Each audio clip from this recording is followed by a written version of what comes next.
Great Gatsby, Chapter 9. After 2 years, I remember the rest of that day, and that night and the next day, only as an endless drill of police and photographers and newspapermen in and out of Gatsby's front door. A rope stretched across the main gate, and a policeman by it kept out the curious. The little boys soon discovered that they could enter through my yard, and there were always a few of them clustered open-mouthed about the pool. Someone with a positive manner, perhaps a detective, used the expression madman as he bent over Wilson's body that afternoon, and the adventitious authority of his voice set the key for the newspaper reports next morning.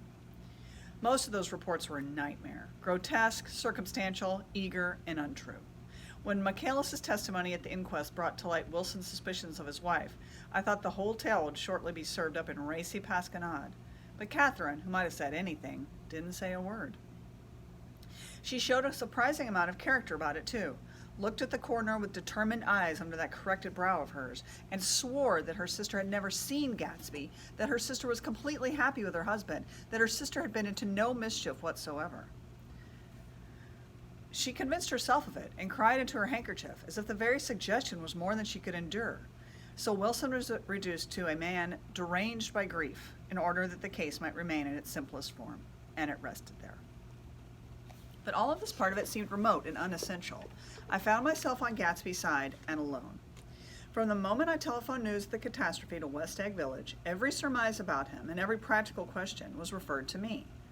At first I was surprised and confused. Then, as he lay in his house, didn't move or breathe or speak, hour upon hour, it grew upon me that I was responsible, because no one else was interested. Interested, I mean, with that intense personal interest to which everyone has some vague right at the end. I called up Daisy half an hour after we found him, called her instinctively and without hesitation, but she and Tom had gone away early that afternoon and taken baggage with them. Left no address? No. Say when they'd be back? No. Any idea where they are? How I could reach them? I don't know. Can't say. I wanted to get somebody for him. I wanted to go into the room where he lay and reassure him. I'll get somebody for you, Gatsby. Don't worry. Just trust me and I'll get somebody for you. Meyer Wolfsheim's name wasn't in the phone book. The butler gave me his office address on Broadway, and I called information, but by the time I had the number, it was long after 5, and no one answered the phone. Will you ring again? I've rung them 3 times. It's very important. Sorry, I'm afraid no one's there. I went back to the drawing room and thought for an instant that there were chance visitors, all these official people who suddenly filled it, but as they drew back the sheet and looked at Gatsby with unmoved eyes, his protest continued in my brain. Look here, old sport, you've got to get somebody for me. You've got to try hard. I can't go through this alone. Someone started to ask me questions, but I broke away and going upstairs looked hastily through the unlocked parts of his desk. He'd never told me definitely that his parents were dead. But there was nothing, only the picture of Dan Cody, a token of forgotten violence, staring down from the wall. Next morning I sent the butler to New York with a letter to Wolfsheim, which asked for information and urged him to come out on the next train.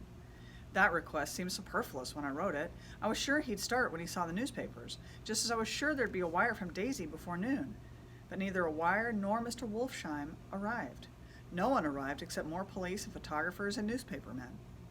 When the butler brought back Wolfsheim's answer, I began to have a feeling of defiance, of scornful solidarity between Gatsby and me against them all. Dear Mr. Carraway, this has been one of the most terrible shocks of my life. To me, I hardly can believe it is true at all. Such a mad act as that man did should make us all think. I cannot come down now as I am tied up in some very important business and cannot get mixed up in this thing now. If there's anything I can do a little later, let me know in a letter by Edgar. I hardly know where I am when I hear about a thing like this and am completely knocked down and out. Yours truly, Meyer Wolfsheim. And then a hasty addenda beneath. Let me know about the funeral, etc. Do not know his family at all. When the phone rang that afternoon and long distance said Chicago was calling, I thought this would be Daisy at last. But the connection came through as a man's voice, very thin and far away. This is Slagle speaking. Yes? The name was unfamiliar. Hell of a note, isn't it? Give my wire? There haven't been any wires. Young Park's in trouble, he said rapidly. They picked him up when he handed the bonds over the counter. They got a circular from New York giving him the numbers just 5 minutes before. What do you know about that, hey? You can never tell in these hick towns. Hello, I interrupted breathlessly. Look here, this isn't Mr. Gatsby. Mr. Gatsby's dead. There was a long silence on the other end of the wire, followed by an exclamation, then a quick squawk as the connection was broken. I think it was on the third day that a telegram signed Henry C. Gatz arrived from a town in Minnesota. It said only that the sender was leaving immediately and to postpone the funeral until he came. It was Gatsby's father, a solemn old man, very helpless and dismayed, bundled up in a long, cheap ulster against the warm September day. His eyes leaked continuously with excitement, and when I took the bag and umbrella from his hands, he began to pull so incessantly at his sparse gray beard that I had difficulty in getting off his coat. He was on the point of collapse, so I took him into the music room and made him sit down while I sent for something to eat. But he wouldn't eat, and the glass of milk spilled from his trembling hand. I saw it in the Chicago newspaper, he said. It was in all the Chicago newspaper. I started right away. I didn't know how to reach you. His eyes, seeing nothing, moved ceaselessly about the room. It was a madman, he said. He must have been mad. Wouldn't you like some coffee? I urged him. I don't want anything. I'm all right now, Mr. Carraway. Well, I'm all right now. Where have they got Jimmy? I took him into the drawing room where his son lay and left him there. Some little boys had come up the steps and were looking into the hall. When I told them who had arrived, they went reluctantly away. After a little while, Mr. Gatz opened the door and came out, his mouth ajar, his face flushed slightly, his eyes leaking isolated and unpunctual tears. He'd reached an age where death no longer has the quality of ghastly surprise. And when he looked around him now for the first time and saw the height and splendor of the hall and the great rooms opening out from it into other rooms, his grief began to be mixed with an awed pride. I helped him to a bedroom upstairs. While he took off his coat and vest, I told him that all arrangements had been deferred until he came. I didn't know what you'd want, Mr. Gatsby. Gatz is my name. Mr. Gatz, I thought you might want to take the body west. He shook his head. Jimmy always liked it better down east. He rose up to his position in the east. Were you a friend of my boys, Mr.? We were close friends. He had a big future before him, you know. He was only a young man, but he had a lot of brain power here. He touched his head impressively, and I nodded. If he'd have lived, he'd have been a great man. A man like James J. Hill. He'd have helped build up the country. That's true, I said uncomfortably. He fumbled at the embroidered coverlet, trying to take it from the bed, and lay down stiffly, was instantly asleep. That night an obviously frightened person called up and demanded to know who I was before I would give his name. This is Mr. Carraway, I said. Oh, he sounded relieved. This is Klipspringer. I was relieved too, for that seemed to promise another friend at Gatsby's grave. I didn't want it to be in the papers and draw a sightseeing crowd, so I'd been calling up a few people myself. They were hard to find. The funeral's tomorrow, I said, 3 o'clock here at the house. I wish you'd tell anybody who'd be interested. Oh, I will, he broke out hastily. Of course I'm not likely to see anybody, but if I do. His tone made me suspicious. Of course you'll be there yourself. Well, I'll certainly try. What I called up about is... Wait a minute, I interrupted. How about saying you'll come? Well, the fact is, the truth of the matter is that I'm staying with some people up here in Greenwich, and they rather expect me to be with them tomorrow. In fact, there's a sort of picnic or something. Of course I'll do my very best to get away. I ejaculated understrained, huh! And he must have heard me, for he went on nervously. What I called up about was a pair of shoes I left there. I wonder if it'd be too much trouble to have the butler send them on. You see, they're tennis shoes, and I'm sort of helpless without them. My address is in care of B.F. I didn't hear the rest of the name because I hung up the receiver. After that, I felt a certain shame for Gatsby. One gentleman to whom I telephoned implied that he had got what he deserved. However, that was my fault, for he was one of those who used to sneer most bitterly at Gatsby on the courage of Gatsby's liquor, and I should have known better than to call him. The morning of the funeral, I went up to New York to see Meyer Wolfsheim. I couldn't seem to reach him any other way. The door that I pushed open on the advice of an elevator boy was marked the Swastika Holding Company, and at first there didn't seem to be anyone inside. But when I shouted hello several times in vain, an argument broke out behind a partition. And presently a lovely Jewess appeared at an interior door and scrutinized me with black, hostile eyes. Nobody's in, she said. Mr. Wolfsheim's gone to Chicago. The first part of this was obviously untrue, for someone had begun to whistle the rosary tunelessly inside. Please say that Mr. Carraway wants to see him. I can't get him back from Chicago, can I? At this moment, a voice, unmistakably Wolfsheim's, called, Stella, from the other side of the door. Leave your name on the desk, she said quickly. I'll give it to him when he gets back. But I know he's there. She took a step toward me and began to slide her hands indignantly up and down her hips. You young men think you'd force your way in here any time, she scolded. We're getting sick and tired of it. When I say he's in Chicago, he's in Chicago. I mentioned Gatsby. Oh, she looked at me over again. Will you just What was your name?" She vanished. In a moment, Meyer Wolfsheim stood solemnly in the doorway, holding out both hands. He drew me into his office, remarking in a reverent voice that it was a sad time for all of us, and offered me a cigar. "My memory goes back to when I first met him," he said. "A young major just out of the army and covered over with medals he got in the war. He was so hard up he had to keep on wearing his uniform because he couldn't buy some regular clothes. First time I saw him was when he come into Weinbrenner's pool room at 43rd Street and asked for a job. He hadn't eaten anything for a couple of days. 'Come on, have some lunch with me,' I said. He ate more than $4 worth of food in half an hour." "Did you start him in business?" I inquired. "Start him? I made him." "Oh." "I raised him up out of nothing, right out of the gutter. I saw right away he was a fine-appearing, gentlemanly young man. When he told me he was in Oxford, I knew I could use him good. I got him to join up in the American Legion, and he used to stand high there.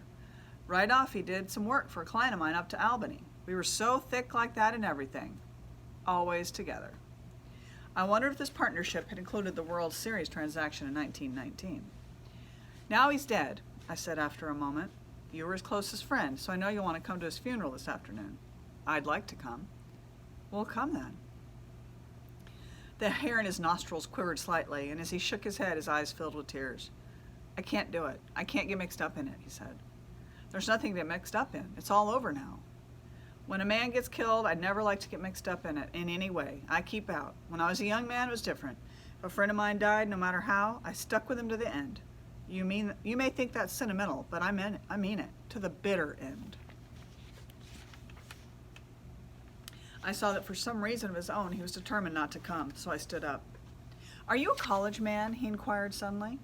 For a moment I thought he was going to suggest a connection, but he only nodded and shook my hand. "Let us learn to show our friendship for a man when he was alive and not after he is dead," he suggested. "After that, my own rule is to let everything alone." When I left his office, the sky had turned dark, and I got back to West Egg in a drizzle. After changing my clothes, I went next door and found Mr. Gatz walking up and down excitedly in the hall. His pride in his son and in his son's possessions was continually increasing, and now he had something to show me. "Jimmy sent me this picture." He took out his wallet with trembling fingers. "Look there." It was a photograph of the house, cracked in the corners and dirty with many hands. He pointed out every detail to me eagerly. "Look there," and then sought admiration from my eyes. He had shown it so often that I think it was more real to him now than the house itself. "Jimmy sent it to me. I think it's a very pretty picture. It shows up well." "Very well. Have you seen him lately?" "Had you seen him lately?" "He come out to see me 2 years ago and bought me the house I live in now. Of course we was broke up when he run off from home, but I see now there was a reason for it. He knew he had a big future in front of him, and ever since he made a success, he was very generous with me." He seemed reluctant to put away the picture, held it for another minute, lingeringly, before my eyes. Then he returned the wallet and pulled from his pocket a ragged old copy of a book called Hopalong Cassidy. "Look here, this is a book he had when he was a boy. It just shows you." He opened it at the back cover and turned it around for me to see. On the last flyleaf was printed the word schedule and the date, September 12, 1906, and underneath, rise from bed, 6 a.m. Dumbbell exercise and wall scaling, 6:15. Study electricity, etc., 7:15. Work, 8:30 to 4:30 p.m. Baseball and sports, 4:30. Practice elocution, poise, and how to attain it, 5 to 6. Study needed inventions, 7 to 9. General resolves. No wasting time at shafters or, a name indecipherable. No more smoking or chewing. Bath every other day. Read one improving book or magazine per week. Save $5, crossed out. $3 per week. Be better to parents. "I come across this book by accident," said the old man. "It just shows you, don't it?" "It just shows you." Jimmy was bound to get ahead. He always had some resolves like this or something. Do you notice what he's got about improving his mind? He was always great for that. He told me I ate like a hog once, and I beat him for it. He was reluctant to close the book, reading each item aloud and then looking eagerly at me. I think he rather expected me to copy down the list for my own use. A little before 3, the Lutheran minister arrived from Flushing, and I began to look involuntarily out the windows for other cars. So did Gatsby's father. And as the time passed and the servants came in and stood waiting in the hall, his eyes began to blink anxiously. He spoke of the rain in a worried, uncertain way. The minister glanced several times at his watch, so I took him aside and asked him to wait for half an hour, but it wasn't any use. Nobody came. About 5 o'clock, our procession of 3 cars reached the cemetery and stopped in a thick drizzle beside the gate. First a motor hearse, horribly black and wet, then Mr. Gatz and the minister and I in the limousine, and a little later 4 or 5 servants and the postman from West Egg, in Gatsby's station wagon, all wet to the skin. As we started through the gate into the cemetery, I heard a car stop, and then the sound of someone splashing after us over the soggy ground. I looked around. It was the man with owl-eyed glasses whom I'd found marveling over Gatsby's books in the library one night 3 months before. I'd never seen him since then. I don't know how he knew about the funeral, or even his name. The rain poured down his thick glasses, and he took them off and wiped them to see the protecting canvas unrolled from Gatsby's grave. I tried to think about Gatsby then for a moment, but he was already too far away, and I could only remember, without resentment, that Daisy hadn't sent a message or a flower. Dimly I heard someone murmur, "Blessed are the dead the rain falls on," and then the owl-eyed man said, "Amen to that," in a brave voice. We straggled down quickly through the rain to our cars. Owl-Eye spoke to me by the gate. "I couldn't get to the house," he remarked. Neither could anybody else. "Go on," he started. "Why, my God, they used to go there by the hundreds." He took off his glasses and wiped them again, outside and in. "The poor son of a bitch," he said. One of my most vivid memories is of coming back west from prep school and later from college at Christmas time. Those who went further than Chicago would gather in the old dim Union Station at 6 o'clock of a December evening with a few Chicago friends, already caught up in their own holiday gaieties, to bid them a hasty goodbye. I remember the fur coats of the girls returning from Miss This or That's, and the chatter of frozen breath, and the hands waving overhead, as we caught sight of old acquaintances and the matchings of invitations. "Are you going to the Ordways, the Herseys, the Schultzes?" And the long green tickets clasped tight in our gloved hands. And last, the murky yellow cars of the Chicago, Milwaukee, and St. Paul Railroad, looking cheerful as Christmas itself on the tracks beside the gate. When we pulled out into the winter night and the real snow, our snow, began to stretch out beside us and twinkle against the windows, and the dim lights of small Wisconsin stations moved by, a sharp wild brace came suddenly into the air.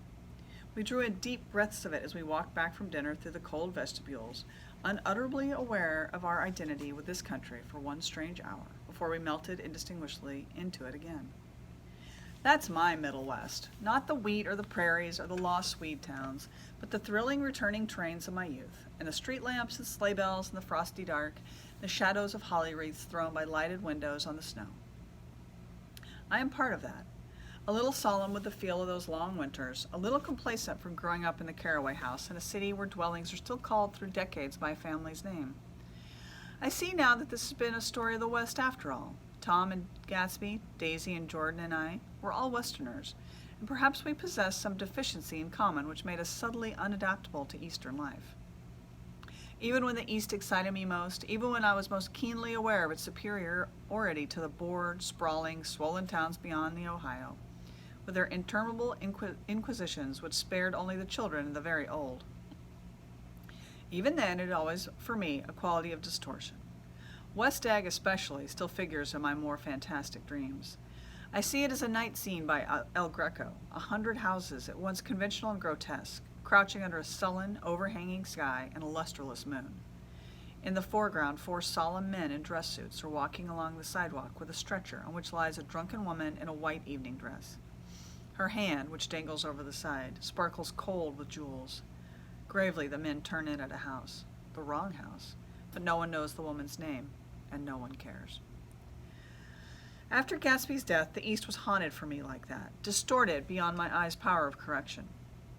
So when the blue smoke of brittle leaves was in the air and the wind blew the wet laundry stiff on the line, I decided to come back home. There was one thing to be done before I left, an awkward, unpleasant thing that perhaps had better have been let alone. But I wanted to leave things in order and not just trust the obliging and indifferent sea to sweep my refuse away. I saw Jordan Baker and talked over and around what had happened to us together, and what had happened afterward to me, and she lay perfectly still, listening, in a big chair. She was dressed to play golf, and I remember thinking she looked like a good illustration, her chin raised a little jauntily, her hair the color of an autumn leaf, her face the same brown tint as the fingerless glove on her knee. When I had finished, she told me without comment that she was engaged to another man. I doubted that, though there were several she could have married at the nod of her head, but I pretended to be surprised. For just a minute, I wondered if I wasn't making a mistake. Then I thought it all over again quickly and got up to say goodbye. "Nevertheless, you did throw me over," said Jordan suddenly. "You threw me over on the telephone.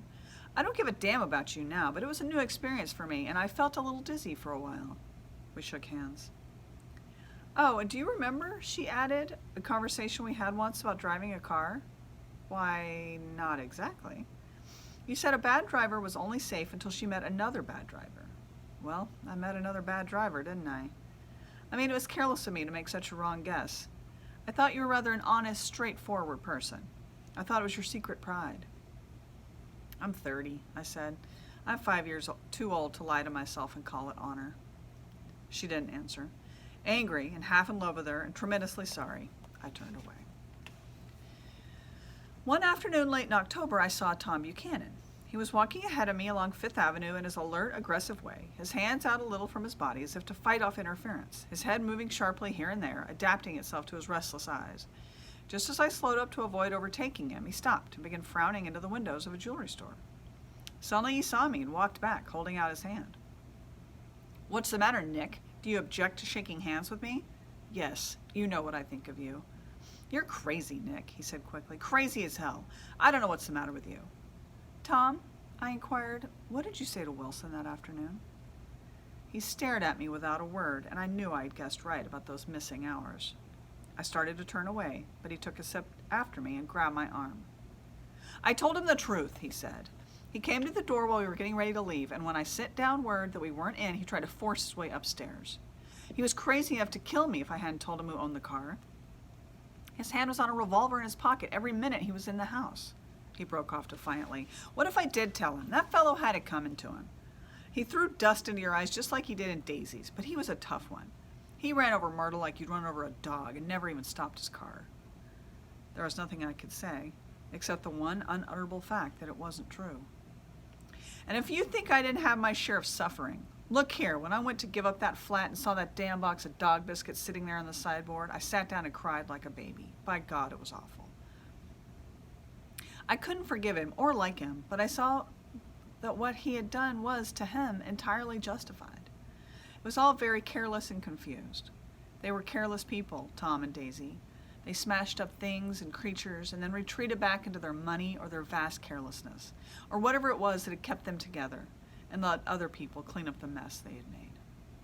I shook hands with them. It seemed silly not to, for I felt suddenly as though I were talking to a child. Then he went into the jewelry store to buy a pearl necklace, or perhaps only a pair of cuff buttons, rid of my provincial squeamishness forever. Gatsby's house was still empty when I left. The grass on his lawn had grown as long as mine. One of the taxi drivers in the village never took a fare past the entrance gate without stopping for a minute and pointing inside. Perhaps it was he who drove Daisy and Gatsby over to East Egg the night of the accident, and perhaps he had made a story about it all his own. I didn't want to hear it, and I avoided him when I got off the train. I spent my Saturday nights in New York because those gleaming, dazzling parties of his were with me so vividly that I could still hear the music and the laughter, faint and incessant from his garden, the cars going up and down his drive. One night I did hear a material car there and saw its light stop at his front steps, but I didn't investigate. Probably it was some final guest who had been away at the ends of the earth and didn't know that the party was over. On the last night, with my trunk packed and my car sold to the grocer, I went over and looked at that huge, incoherent failure of a house one more. On the white steps, an obscene word, scrawled by some boy with a piece of brick, stood out clearly in the moonlight, and I erased it, drawing my shoe raspingly along the stone. Then I wandered down to the beach and sprawled out on the sand. Most of the big shore places were closed now, and there were hardly any lights except the shadowy moving glow of a ferry boat across the sound. And as the moon rose higher, the inessential houses began to melt away until gradually I became aware of the old island here that flowered once for Dutch sailors' eyes, a fresh green breast of the New World. Its vanished trees, the trees that had made way for Gatsby's house, had once pandered in whispers to the last and greatest of all human dreams. For a transitory, enchanted moment, man must have held his breath in the presence of this continent, compelled into an aesthetic contemplation he neither understood nor desired, face to face, for the last time in history, with something commensurate to his capacity for wonder. And as I sat there brooding on the old unknown world, I thought of Gatsby's wonder when he first picked out the green light at the end of Daisy's dock. He had come a long way to this blue lawn, and his dream must have seemed so close that he could hardly fail to grasp it. He did not know that it was already behind him, somewhere back in that vast obscurity beyond the city, where the dark fields of the Republic rolled on under the night. Gatsby believed in the green light, the orgastic future that year by year recedes before us. It eluded us then, but that's no matter.